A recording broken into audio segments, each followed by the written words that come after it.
அதிமுக கூட்டணியில் தொகுதி பங்கீடு இறுதியாகாமல் இருப்பதற்கு பல்வேறு முக்கிய காரணங்கள் சொல்லப்பட்டாலும் பிரதானமாக ஒரு காரணம் முன்வைக்கப்படுகிறது.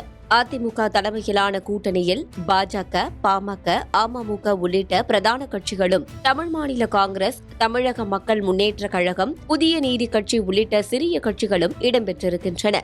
இந்த நிலையில் கூட்டணியில் யாருக்கு எவ்வளவு தொகுதிகளை ஒதுக்குவது என்பதில் பேச்சுவார்த்தை தீவிரமாக நடைபெற்று வருகிறது. அதிமுக சார்பில் 170 தொகுதிகளுக்கு குறையாமல் போட்டியிடும் திட்டத்தில் இருக்கிறது. அதேவேளையில் கூட்டணியில் இருக்கும் சிறிய கட்சிகளை இரட்டை இலை சின்னத்தில் போட்டியிட வைப்பதற்கு அதிமுக பொதுச் செயலாளர் எடப்பாடி கே பழனிசாமி முயற்சித்து வருகிறார்.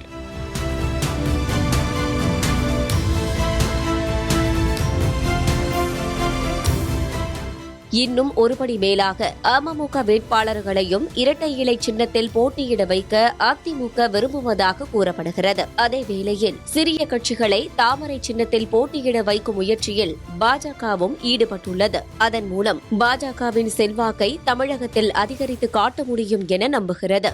2024 நாடாளுமன்ற தேர்தலில் பாஜக கூட்டணியில் தாமரை சின்னத்தில் போட்டியிட்ட கட்சிகளை இரட்டை இலைக்கு விட்டுக் கொடுக்க பாஜகவிற்கு விருப்பம் இல்லை.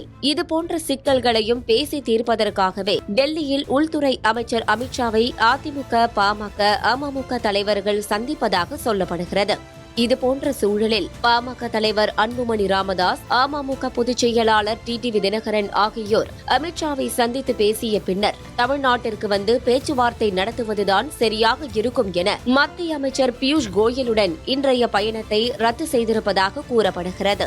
சார், அதிமுக கூட்டணியில சிறிய கட்சிகளை தங்களுடைய சின்னத்துல போட்டியிட வைக்கிறதுக்கு அதிமுகவும் பாஜகவும் தீவிரமா முயற்சி பண்றாங்க.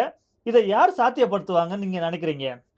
அதிமுகலயே அந்த ரெண்டு பிளவா இருக்கு. அதிமுக இருக்கிற கூட்டணி கட்சியில ரெண்டு பிரிவா இருக்கு. ஒன்னு பாஜக கூட இருக்கிற தினகரன், வாசன், ஏசி சண்முகம், பாரிவேந்தர், அப்புறம் இவங்கெல்லாம் ஒரு பக்கம் ஜான் பாண்டியன், இவங்கெல்லாம் பாஜகவோட இருக்காங்க.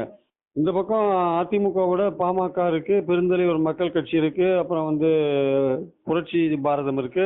புரட்சி பாரதம் அண்ட் பெருந்தலைவர் மக்கள் கட்சி ஏற்கனவே அவங்க ரெட்டையில தான் போட்டி போட்டாங்க. இந்த தடவை அவங்க ரெட்டையில தான் போட்டி போடுவாங்க.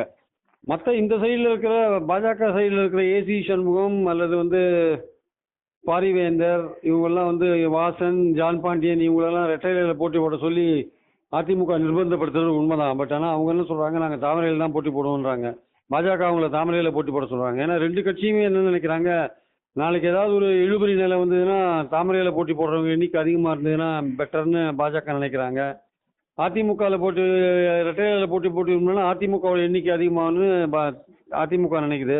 அதனால ரெண்டு பேருக்கு நடுவில் ஒரு இழுபறி போயிட்டு இருக்கிறதுனால சின்ன கட்சிகளை ரெண்டு பேருமே ப்ரெஷர் பண்றாங்க. ஆனால் பெரும்பாலும் பாஜக சைடில் இருக்க ஏசி சண்முகம் போன்றவர்கள்லாம் தாமரையில தான் நிற்க விரும்புறாங்க. ஆனா இன்னொரு விஷயம் சொல்லப்படுது, சிறிய கட்சிகள் இரட்டை இலை சின்னத்துல போட்டிட்டா வெற்றி எளிதா இருக்கும் அப்படிங்கிற ஒரு எண்ணம் அவங்களுக்கு இருக்கிறதா சொல்லப்படுதா சார்?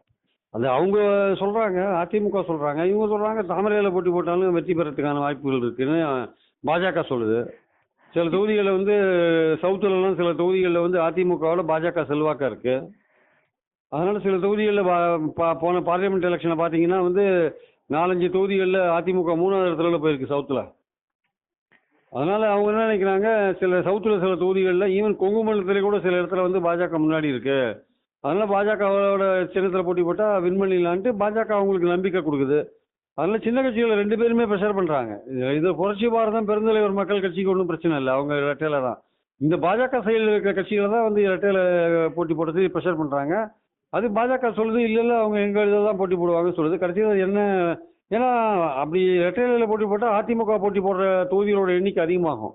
தாமரையில் போட்டி போட்டால் தாமரையில் பாஜக போட்டி போடுற தொகுதிகள் அதிகமாகன்ற ஒரு கணக்கு வரும். ஆக்சுவலாக அவங்களாம் பாஜக கணக்கில் வந்துருவாங்க. அப்போ அவங்க போட்டி போடுற தொகுதியோட எண்ணிக்கை அதிகமாகும். அதனால ரெண்டு பேருமே முயற்சி பண்றது உண்மை. ஆனால் கடைசியாக அல்டிமேட்டா அந்த கட்சிகள் யார் பேச்சு கேட்க போறாங்கன்றத பொறுத்து இருந்தான் பார்க்கணும். அப்போ இது இந்த சிறிய கட்சிகளோட முடிவு தான் அப்படின்னு சொல்றீங்களா? இது அதிமுக பாஜக முடிவு இருக்காதா இந்த விஷயத்துல? பாஜக அதிமுக இப்போ எந்த அளவுக்கு அவங்களுடைய ப்ரெஷர் இருக்குன்னு பார்க்கணும். பாஜக மத்தியில் ஆட்சியில் இருக்குன்றத நம்ம மறந்துடக்கூடாது. அதனால அவங்களுடைய ப்ரெஷர் கொஞ்சம் ஜாஸ்தியாகவே இருக்கும்.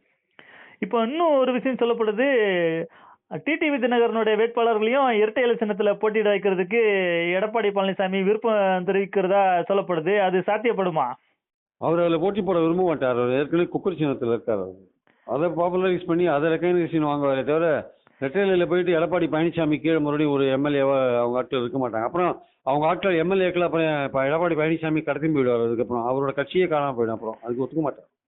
சொல்றாங்க ஹைஜாக் பண்ணிடுவார் சார். பழனிசாமி நாளைக்கு வின் பண்ணா அப்புறம் ரெட்டையில போட்டி போட்டா அப்புறம் அவர் கட்சி என்ன ஏஜிஎம்எல்ஏ எல்லாம் ஏடிஎம்கே பக்கம் போயிட்டாங்க என்ன பண்றது? அப்போ அவர் எப்படி விடுவார்? அதை அவர் விடுறதுக்கான வாய்ப்பு இல்லைன்னு என்னுடைய கருத்து.